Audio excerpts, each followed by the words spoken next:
ఇది యాకోబు కుటుంబం. దేవుడు ఆశీర్వదించిన ఒక గొప్ప కుటుంబం. యాకోబుకు 12 మంది కుమారులున్నారు. గొర్రెలతో, పశువులతో, సంపదతో వారు శాంతియుతంగా జీవిస్తూ ఉన్నారు. కాని ఈ కుటుంబంలోనే దేవుడు ఒక గొప్ప ప్రణాళికను నెమ్మదిగా ప్రారంభించబడింది.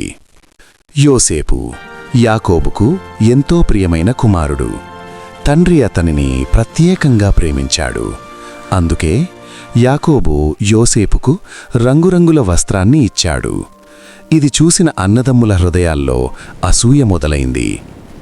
యోసేపుకు 2 కలలు వచ్చాయి. ఒక కలలో అతని సహోదరుల పనలు యోసేపు పనకు వంగాయి. మరొక కలలో సూర్యుడు, చంద్రుడు, నక్షత్రాలు అతనికి వంగాయి. ఈ కలలను గూర్చి వారి అన్నదమ్ములతో చెప్పగా అన్నదమ్ముల హృదయాల్లో కోపం ఏర్పడి సమయం కోసం ఎదురుచూస్తూ ఉన్నారు. ఒకరోజు యోసేపు వారి సహోదరులకు ఆహారం తీసుకుని వెళ్ళగా అతనిని బావిలో పడేశారు. తరువాత అతన్ని వెండి నాణేల కోసం వ్యాపారులకు అమ్మేశారు. ఆ క్షణంలో యోసేపు ఒంటరిగా ఉన్నాడు. కాని దేవుడు మాత్రం అతనితోనే ఉన్నాడు. యోసేపు ఈజిప్టుకు తీసుకువెళ్లబడ్డాడు. పోతీఫరు ఇంట్లో బానిసగా పనిచేశాడు. దేవుడు అతనితో ఉండడం వల్ల అతని పనిలో ఆశీర్వాదం కనిపించింది. కాని అబద్ధపు నిందలు అతన్ని కారాగారానికి తీసుకెళ్లాయి.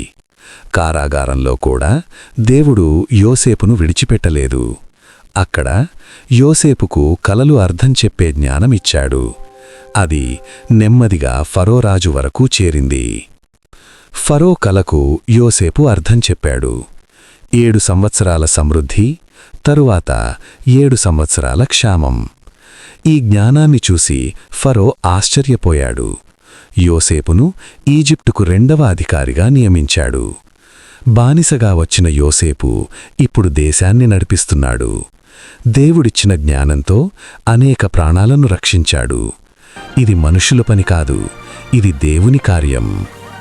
ఆకలి కాలంలో యోసేపు అన్నదమ్ములు ఈజిప్టుకు వచ్చారు. యోసేపు వారిని గుర్తించాడు. కాని ప్రతీకారం తీర్చుకోలేదు. అతను ఇలా అన్నాడు: మీరు నాకు చెడును ఉద్దేశించారు, కాని దేవుడు దానిని మంచిగా మార్చాడు. అతను అన్నదమ్ములను క్షమించాడు. తండ్రి యాకోబును కూడా ఈజిప్టుకు తీసుకువచ్చాడు. ప్రియమైన దేవుని పిల్లలారా, మీ జీవితంలో కూడా బావులు ఉండవచ్చు, కారాగారాలు ఉండవచ్చు. కాని దేవుడు మీతో ఉంటే మీ కలలు తప్పక నెరవేరుతాయి.